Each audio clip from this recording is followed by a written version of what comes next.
the final road course race of the 2024 1UP Nitro National Series season, we head back to the Denver Motorsports Park, this time on its 3.7-mile Roval configuration, to host the very tight championship battle that has been brewing for a few races now in the 1UP Nitro National Series for 2024. And boy, is this going to be a very interesting race to unfold in front of us, because the points are tight, the field is even tighter, and we're getting ready for 17 laps of what could be a very big day in the championship hunt.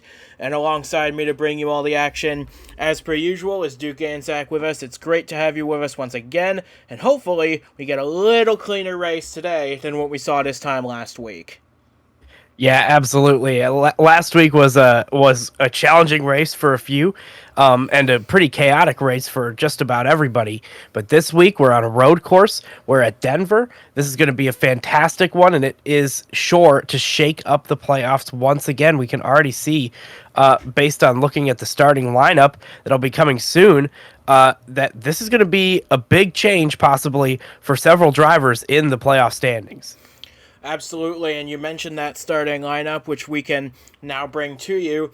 Henry Thomas gets pole position, but he's used to that this season. What he isn't used to is race wins, because it's been so long since he last achieved one of those.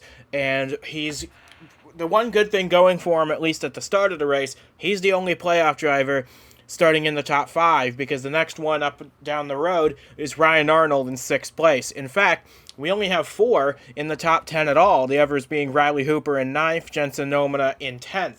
Got a lot of faces up at the front of the field you don't often see, including a few superstar drivers in this race. Devin Fair starting 3rd, Ben McDonnell starting 5th, Jake McMillan starting just outside the top 10 in 11th, with Joshua Michaels down in 21st. So, with that being said, we've got some new characters up at the front of the field, but I think this 12 car is going to be on a mission from the moment the green flag flies. I absolutely agree, and those superstar drivers could pose an issue for Henry Thomas, but I'll tell you what, the opportunity is looming, and it is a huge opportunity today for Henry Thomas. That first win would be absolutely imperative. It would be pretty much the most clutch time to get that win. The 2 people ahead of Henry Thomas in the standings right now, Cody Goforth and Earl Sear, who are only 8 points apart from each other for the championship right now, 17 points ahead of Henry Thomas. They are starting in 12th and 20th today.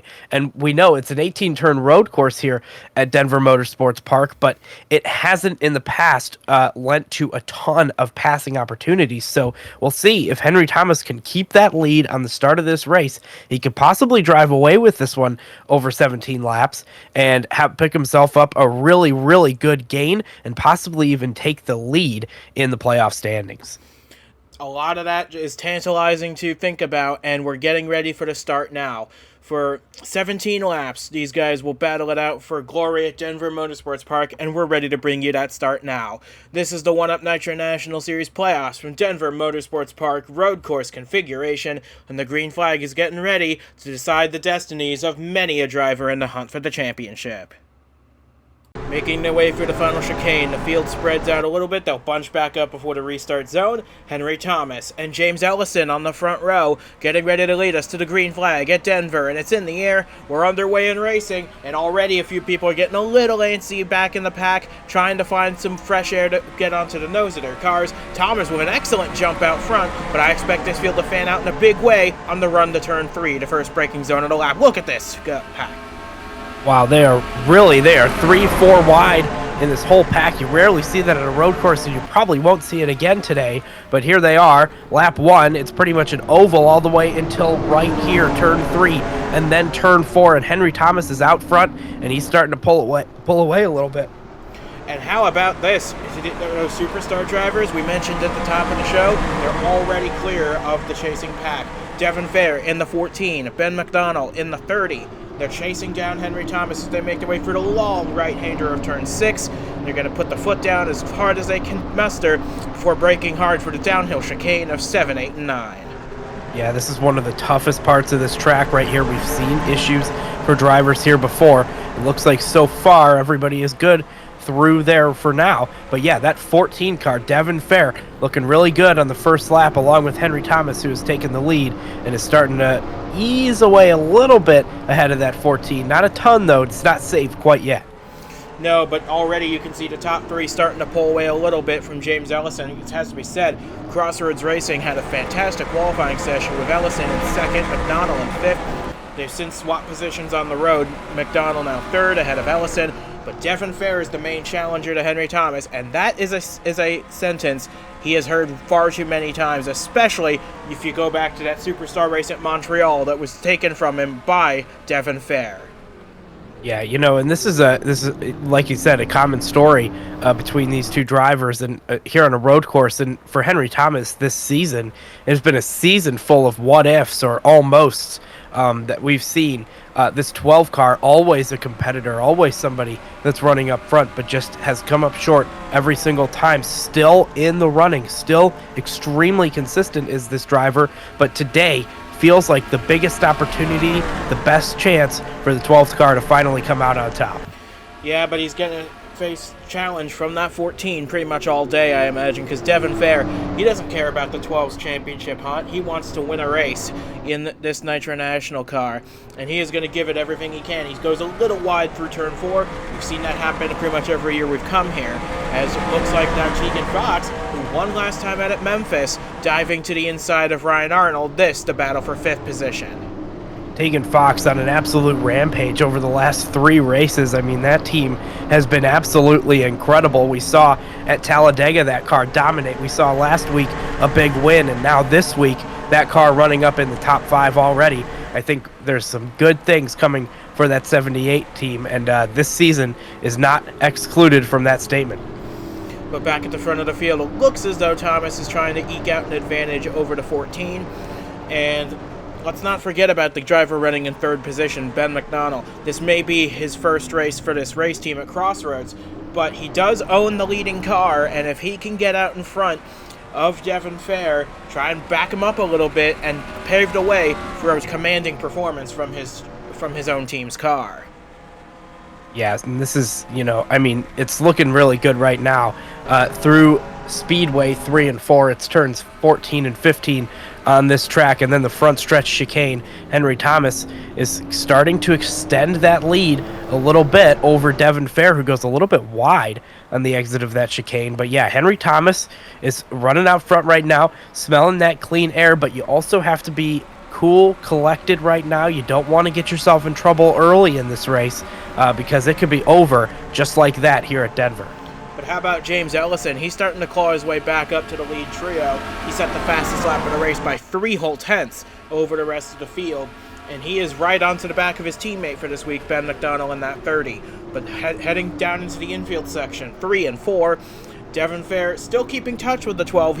Henry Thomas has not extended the lead by as big as I think he wants, but he's keeping enough of a gap so that Devin can't challenge him into any of these braking zones. I agree with that, and I think that as soon as the 14 gets close enough to the 2, if that does happen, that's when things are going to start to get a little bit hairy. But here's the 78 on the inside of Ellison in that 31 car, and now Tegan Fox is starting to move even farther forward, and this is a tough area to stay on the outside lane. It looks like he won't be able to do it. Ellison drops the spot. Tegan Fox picks one up. Yeah, and this is back to where Tegan started the day, in 4th place, lost a few spots on the opening charge to turn 3, but has since gained them all back. And if this 78 can get up to the likes of McDonald and Fair, maybe even Thomas, I think they're going to have a bit of a headache for the rest of the day. I totally agree. That 78 car looks like it's on a completely different zip code right now. I mean, like you said, started this race a little bit tough, losing a couple of spots through Speedway 1 and 2. That's just how it is here at Denver. This race starts much like a big oval race. Everybody goes 3-4 wide, but then it all funnels out into a single file lane through turns 3 and 4 on that first lap. So sometimes it just doesn't shake out your way, but the 78 car making up for it in the early laps here at Denver. And as we complete the 3rd lap, Devin's deficit to Thomas is shrinking. It's down to 0.3 of a second now.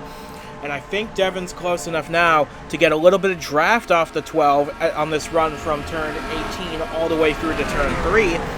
And we've seen a few people have to let off the gas in the wake of the turbulent air coming from the car in front of them, but that also provides an opportunity to keep your foot down and draft up to the guy in front of you, and I think Devin's trying to do just that.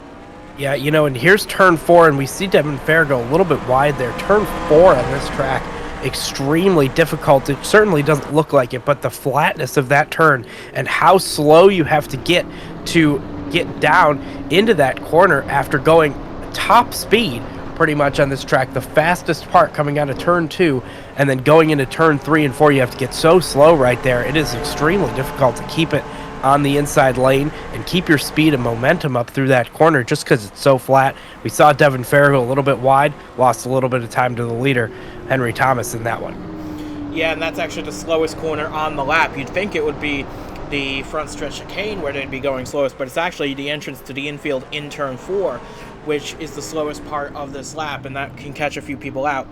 But here, this corner, turn 12 and 13, they want to take as wide a line through there as possible to generate enough momentum to get back onto the speedway section. However, if you think you got a fast enough car, you can try and send a move up into turn 12, but it might cost you if you don't get it right. Yeah, it's an extremely risky spot to make a move only because it determines how fast you're going to go down that straightaway until you get here on this front stretch chicane, the final little bit of the lap. So if you sacrifice your speed on that it's effectively a straightaway despite being a curving all the way around. You're at full throttle on the banking. But if you sacrifice your speed on that, you might end up getting passed back on the straightaway after all. And look at this, Thomas's lead is building once again. It's up to 3/4 of a second now. And they've left Ben McDonald pretty much in the distance, a second and a half behind. So I won't say it's over for the 30, the 78, the 31, but they're going to need a lot of catching up to do to keep this from becoming a two-man race out front. And really, even if they can't catch back up to this field, if it might be a poetic justice for this to become a two-man battle between Henry Thomas and Devin Fair, considering what happened 2 years ago in Montreal. Yeah, and this is interesting. I haven't seen Devin Fair keep it low coming out of turn 4 a single time. That 14 car is always losing time out of that fourth corner. So we'll see how that plays out through the rest of this race, but it could be a strong suit for the 12 coming out of turn 4. And boy, what a good place to have a strong part of the track other than coming out of turn 4 that pretty much sets up your entire infield run.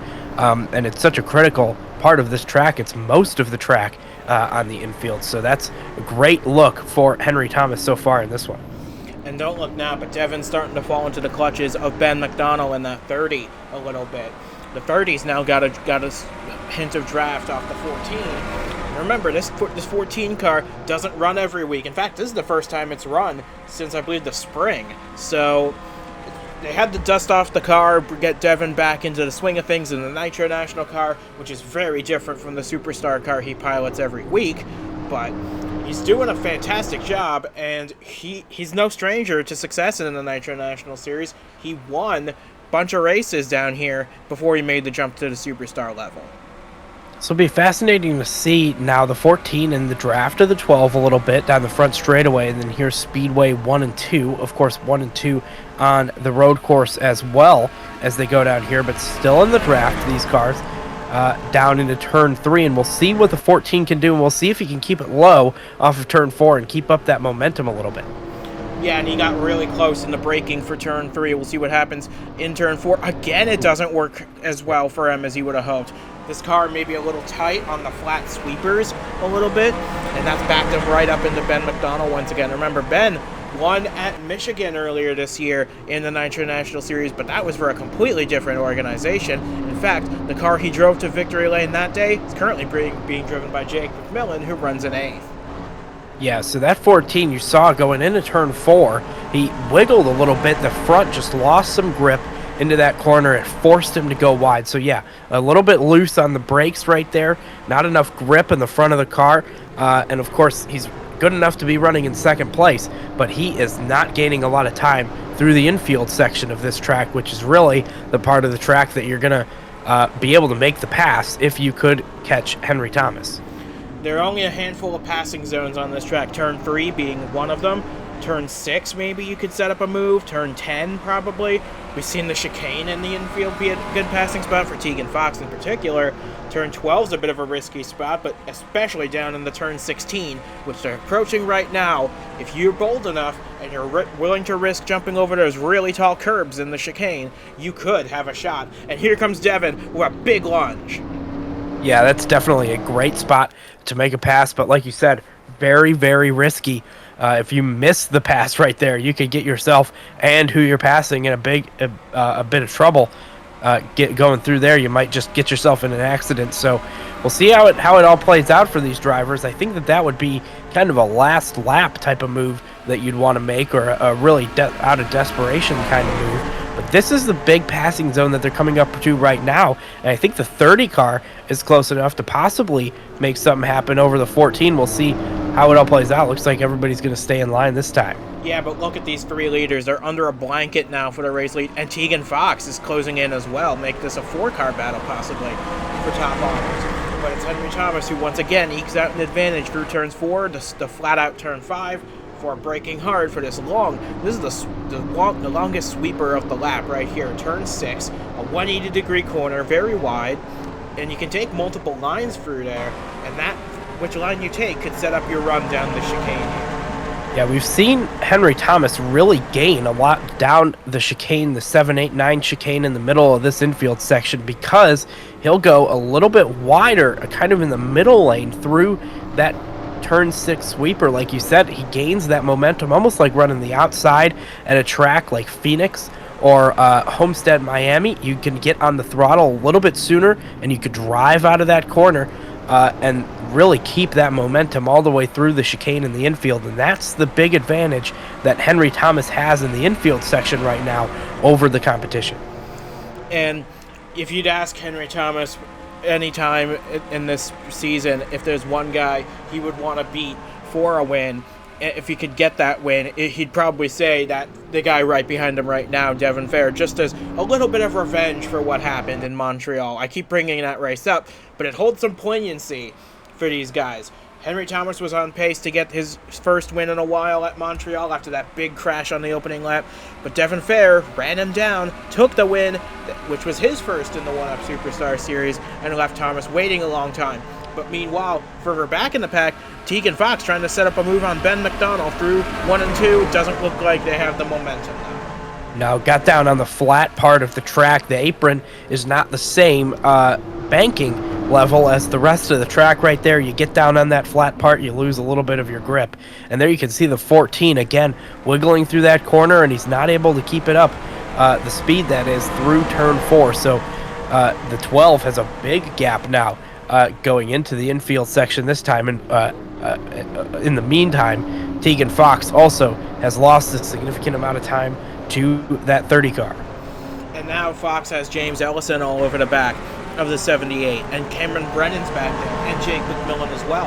We've got about 7 cars in the hunt for the top spot at the moment, all the way back to that 24. So any slip up, any little mistake from these guys, that opens the door to lose a lot of positions, and you really can't afford that in such a short race, because we're already approaching half race distance.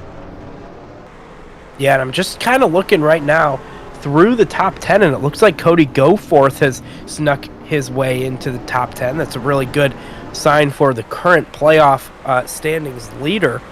Coming into this race, only 8 points ahead of Earl Sear, who started 20th, and 17 ahead of our leader, Henry Thomas. So a damage control kind of day for that 01 car of Cody Goforth. You want to be able to minimize the loss. It looks like Henry Thomas is going to have a good result first, second, or third. You don't know yet, but it's looking like this 12 car has this pace to finish in one of these top 2 or 3 spots. So for Cody Goforth, it's imperative that you get as many positions as you can to minimize the damage from this race, and then continue through the rest of the season with a shot. Yeah, because as they run right now, I think the 12 and the 01 would be almost dead even on points heading to Chicagoland next week. So it's imperative for the 12 to try and win this race, not just for his personal reasons, but for his championship hopes as well. And for Cody Goforth, you're right. he needs to gather as many points as he can as well to try and defend that championship, because this is the last road course race of the season and the only really predictable race for the rest of the season. We've got Chicagoland coming up. We've got Rockingham coming up. We've got the new track at Walt Disney World coming up. And then the finale at Homestead. Cody's always a threat there. Yeah, I totally agree, and this has been an interesting race to watch for sure so far. And, you're right about it kind of being the last predictable kind of race. It's not going to be crazy and chaotic. We've seen that at other road courses, but here we haven't really ever seen that. It's always been a relatively tame race as far as up front. Yeah, the only real risk of a major coming together is the run down to turn 3 on the opening lap. Yeah. We've seen that before, but that didn't happen today. And while you said at the top of the show, it is difficult to pass here, but we have seen it happen. And if Thomas has a bad lap, that could allow the 14 right up to his bumper. And another thing to point out, if Devin can get this lead from Henry Thomas, that takes 5 points away from him and gives them back to the car that Devin owns, the 01 of Goforth. True, so it's really an important race for Devin Fair for that reason. You want to get up there because you want your cars to obviously be higher up in the point standings. So that's just the way it is. And, we've seen the 14 car all day, right kind of there with Henry Thomas. Henry Thomas hasn't been able to get farther than about 5 tenths, 6 tenths ahead. Right now he's 6 tenths up, and that's pretty much the biggest gap he's had of this whole race, which is not that big a gap in the grand scheme of things. So we'll see if that 14 can put together a couple of good laps here, get right up to the bumper of Henry Thomas, maybe make a move for the lead. And we only have 8 laps to go in this race. It flies by, honestly, here at Denver. The laps are so long here that the short lap count is kind of a necessity. But as we make our way down to turn 6 once again, Thomas again going for that middle line, so to speak. He's giving the inside to Devin Fair because he knows he'll get that launch out of the corner that'll carry him all the way down the stretch to turn 10. Yeah, in that time, I don't think it really worked as well as it had in the past. The 14 was able to gain a little bit of time on Henry Thomas. We'll see how it goes through this final complex of corners in the infield here. Turn 10 going down into turn 11 and 12, and it looks like the 14 continues to gain some time. This could be a big lap for Devin Fair. Yeah, I think he's fought better of trying to make a lunge into 12, because if it doesn't work, he's going to lose even more time. But now, coming out of turn 13 and back onto the oval, he's right on the back of Henry Thomas. He might be losing a few hundredths here or there into 14 and 15, but he's still a lot closer at this point than he was a lap or so ago. So he's just trying to hang in there, make a good run at it, and he's still right within the thick of things as we enter now 7 laps to go at Denver. Corner entry into the front stretch chicane, turns 16, 17, and 18 right there. The final corners of the lap. Devin Fair consistently over the course of this whole race has been a lot faster on the brakes. Getting into that corner has caught up a lot to the 12 car. So come down to it in the final lap. If that 14 car is close enough, watch for that big move, watch for a little bit of contact. I wouldn't be shocked to see Devin Fair make a big move in the closing lap of the race to possibly get a win. And if they do make contact, and if it does ruin their days, Ben McDonald is right there looking for his second win of the season. And look at this. We've got a pass further back in the top 10. Cameron Brennan, after that big crash at Memphis, has fought his way up to the 5th position. Jake McMillan trying to follow him through up into 6th. He has succeeded, and that knocks James Ellison all the way down to 7th place, where he was 5th entering this lap. And back at the front, Devin's right up the back of the 12. Yeah, unfortunately, James Ellison has been losing positions all day. That 31 car just not handling exactly how he wants it to. He's been dropping spots, and that's just how it's going to go here at Denver for that team. Unfortunately, not able to find the speed even more than halfway through this race. Yeah, but he does have a teammate up in 3rd, and that's probably a very good thing for him. And honestly, even if Ellison does finish 7th, 8th, 9th, wherever that may be, considering the run of form he's had the last few weeks, that would be a very good day for the 31 because he's trying to get that car back into the top 30 in owners points to try and lock both of his cars in for next year. The 30 we know is going to be locked in, but the 31 is a very big question mark. We head now out of turn 15. Devin once again deep onto the brakes into turn 16 through 17 and 18. Now he's right back up to the bumper of the 12. Wow. Yeah, really good on the brakes, like you said, for Devin Fair. And that's consistently. Every single lap he's doing that. So we'll see if he's able to draft up to the 12. That's possibly going to be his best passing zone. He's shown that's his best part of the track. So maybe that's where he's going to try to make that pass. But he has to have a good section through the infield to be able to stay close to the rear bumper of the leader to get to that point in the lap. And that has been challenging so far for the 14 car. We'll see what he does this time. And one thing to note, because of these cars posting slower lap times, overall being slower around this track, and because of the shorter distance compared to the Superstar race, we're not going to see these guys make a pit stop today. And that could have been an opportunity for Devin Fair to try and jump the 12 on the racetrack if there were an opportunity to come down pit road. But these guys are able to make it the whole distance without doing so. So he's going to have to do his passing on track, which is a lot more difficult here. Absolutely. It's a great point because a lot of the time on road courses, that's where the action happens, is in the pit lane. That's the easiest place to pass people. It's the easiest place to make up time.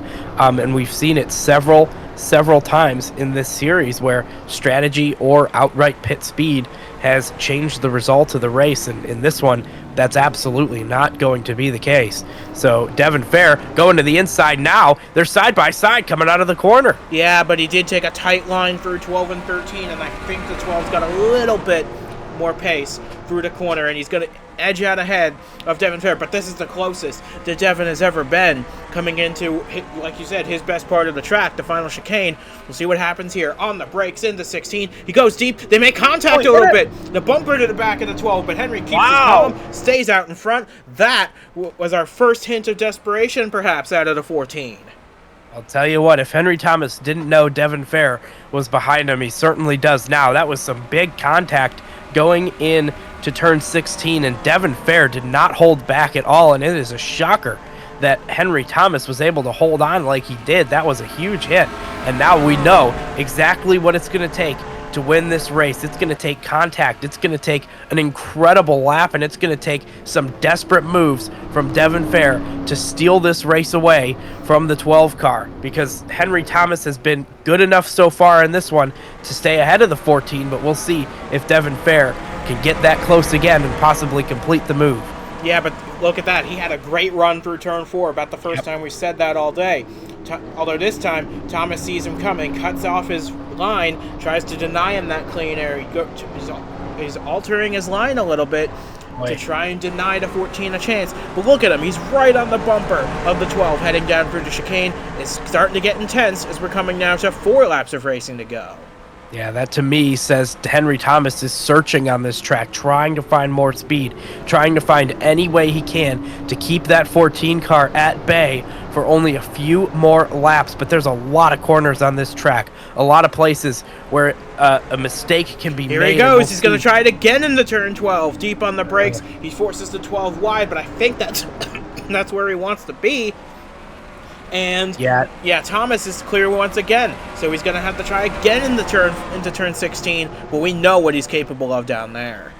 It was a good move, and he almost had something from it, but I think you're going to have to go wider out of that turn 13 to get back on the speedway part of this track.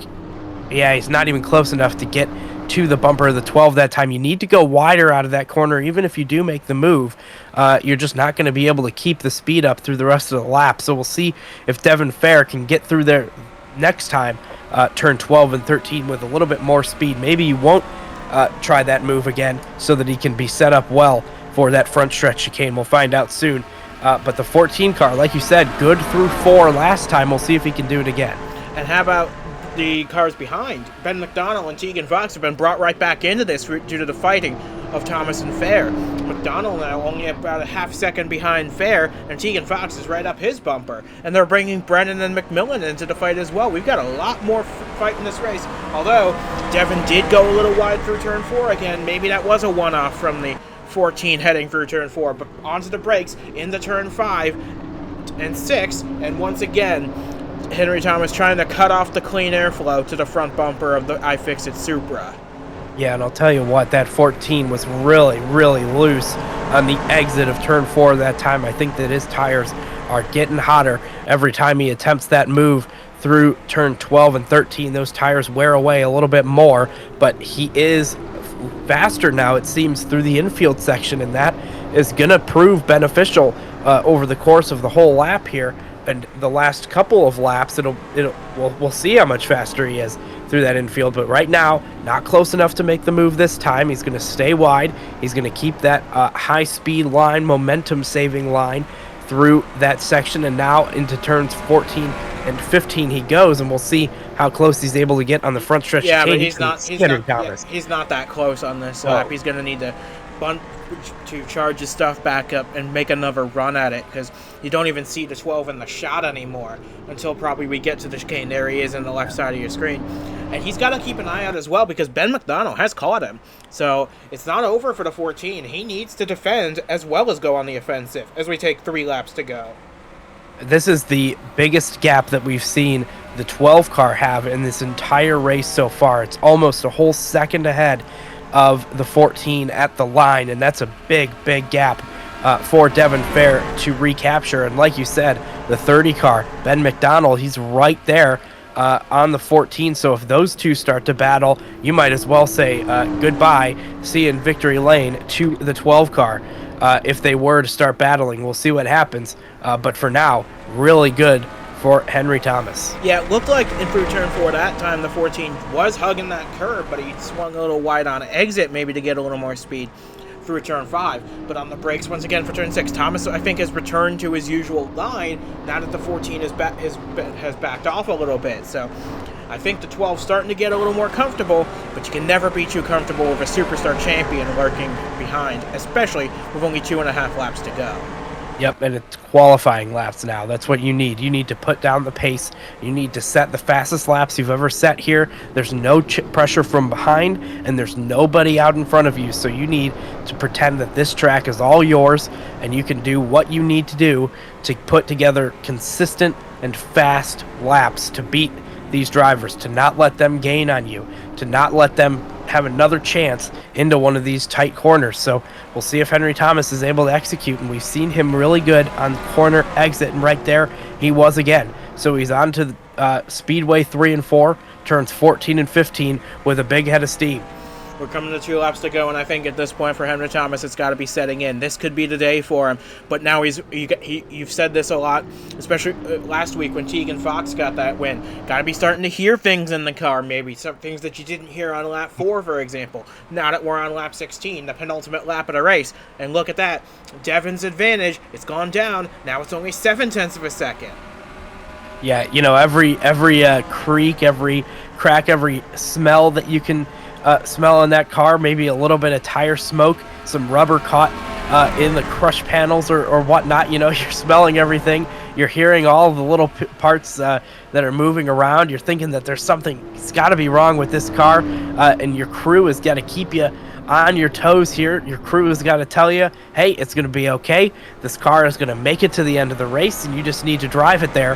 And Henry Thomas, I'm sure, he's been thinking about this moment the whole season. He's come so close driving this 12 car, and now in a day where it could be the biggest day for him to get the win because of the opportunity, because of the points, because of the championship. This would be huge if he's able to complete the run come one lap's time. Yeah, but you also have to remember who's behind him. It's a superstar champion. He's won 7-8 races over there, and he's won a couple down here as well. And this is the guy that denied you that win 2 years ago. He could very well do it again as we make our way now through turn 11 before braking hard for 12 and 13. Devin's getting closer. This could be a big opportunity for the 14 to maybe break some hearts as we come to the white flag. Yeah, that 14 car is significantly closer than I expected him to be coming out of that corner. He had a great infield section, and especially that run through turn 11 and 12 going into the 13th turn. We'll see what the 14 can do. We're coming to the white flag here, but this is a big chance for Devin Fair to give himself another shot at the win. And look at him on the brakes pretty hard, and he forces the 12 into a small error. He's right on the back of the 12. This race is far from over as the two leaders tandem their way to the white flag here at Denver. I am shocked. Devin Fair just put together one of the best laps I've ever seen from somebody running in the second position. That was an incredible lap, and look how close he is now going into the first passing zone. Yeah, but he's got some aero wash over the 14 car. He's got to think about making a dive into turn 3 right here. This is a good passing opportunity. Thinks better of it. He knows that 12 would have been expecting it. And if he can just have a solid run through turn 4, but he doesn't, he goes a little wide. That's been his arch nemesis all day long. That could have been the moment right there for Henry Thomas. Yeah, you think about the decisions you make, and you think there's only one shot on this lap. I'm only going to get one shot. Do you take it in turn 3? He maybe should have, considering his problems in turn 4 all day. He was able to do turn 4 good once, and that was the last time he had a chance to take the lead. And now we'll see if he's able to gain enough time through the infield section to take a shot at it in turns 12 and 13, or maybe through turn 16, the final set of corners on the lap. Yeah, but for Henry Thomas, this might be a long time coming for him. Remember, that last win of his was in the Superstar Series at Pikes Peak International. That was at a time when Devin Fair wasn't even in any series at the time. So this could be a great opportunity, and he's only got one more braking zone after this one, the final chicane. Could it be racing revenge? Vengeance, finally, for Henry Thomas. We'll see what happens. The 14 car is close, but not as close as he's been in the past. Can Henry Thomas hold on? One last braking zone on the lap. Turn 15. He makes his way through now. We're getting onto the brakes for 16, 17, and 18. I don't think Devin's close enough. You said it. Racing revenge here at Denver. After the heartbreak of Montreal and the many heartbreaks of 2024, his day has come at last, and the streak that is stretched back to 2020 is finally over. Henry Thomas across the line to finally get that win, and he gets it, holding off the man he wanted to most. Wow, an incredible day for Henry Thomas. A great, great run. And boy, did he have to earn it. He led every single lap, and the stats are going to show that he dominated this race. But boy, I'll tell you what, he had to fight every single lap to keep that 14 car behind him. And there were several moments in this race where it looked like he might not be able to do it, including some big contact in the final set of corners. That one lap when Devin Fair got to him and gave him the bumper. Wow, a great run from Henry Thomas, and it's nothing new this season. Henry Thomas has been great week in and week out, and finally gets to victory lane when it really couldn't have been a bigger moment for that whole team. So the wait is finally over for Henry Thomas, and he held off one of the all-time bests to do it. This is going to be a day he's going to remember for a long time. The streak, like we said, it's finally over now. So, with that being said, as they cool down their tires, get ready to head into the pit lane once again, from Duke Gansack and from myself as well, we'll see you again next week at Chicagoland, where Henry Thomas will carry a 2-point lead in the standings over Cody Goforth. The ties have turned, like you predicted at the top of the show. They're certainly in the 12 teams camp right now. And for the first time in 5 years, we're going to celebrate Henry Thomas in victory lane, and this time at the Denver Motorsports Park.